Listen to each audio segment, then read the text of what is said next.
तो पहले तो ये जो निवेश लायक रणनीति है, ये हमारी रिसर्च टीम यानी कि बुनियादी तर्क के आधार पर जो हमारी टीम है उनके तरफ से है। इसमें ना तो हमारी कंपनी जियोजित का, ना ही मेरा कोई निजी निवेश है, ना ही कोई वित्तीय लाभ है और ना ही किसी प्रकार का कॉन्फ्लिक्ट ऑफ इंटरेस्ट है। तो ये चीज़ ध्यान में रखें। और ये जो विकल्प है, जैसे मैंने बताया, लंबी अवधि के लिए 12, 18, 24 महीने या उससे अधिक समय सीमा होना ज़्यादा अनिवार्य है।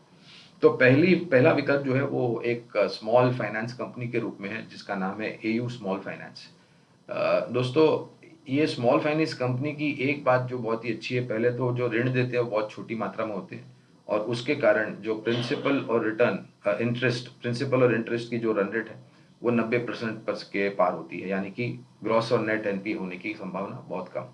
दूसरी तरफ ऋण की मांग अब धीरे धीरे करके सिर्फ बड़े मझौले या छोटे शहरों में से ही नहीं, लेकिन जो ग्रामीण और मध्यम ग्रामीण इलाके हैं भारत के, वहां से भी बहुत बड़े तौर पर आएगी। यानी कि कहने का तात्पर्य है कि लोन बुक ग्रोथ होने की पूरी पूरी संभावना है और एसेट क्वालिटी यहाँ से और सुधरने की पूरी पूरी संभावना। तो पहला विकल्प है एयू स्मॉल फाइनेंस बैंक। दूसरा भी एक एनबीएफसी है, दक्षिण भारत स्थित राज्य में तमिलनाडु में कंपनी का कामकाज शुरू हुआ था। मैं बात कर रहा हूँ श्रीराम फाइनेंस की। पहले तो ये दक्षिण भारत स्थापित कंपनी मानी जाती थी, लेकिन फिर मैनेजमेंट ने अपने अनुभव से एक कारगर रणनीति कारोबार की नीचे रखी और विस्तार योजनाएं बड़ी मात्रा में की।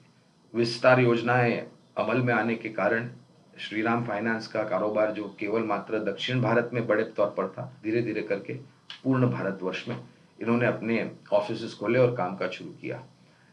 ये कंपनी खास करके जो है वो कंज्यूमर लोन और व्हीकल फाइनेंस में भी और बाकी अन्य वित्तीय सहायता कराती है, मुहैया कराती है कंपनी।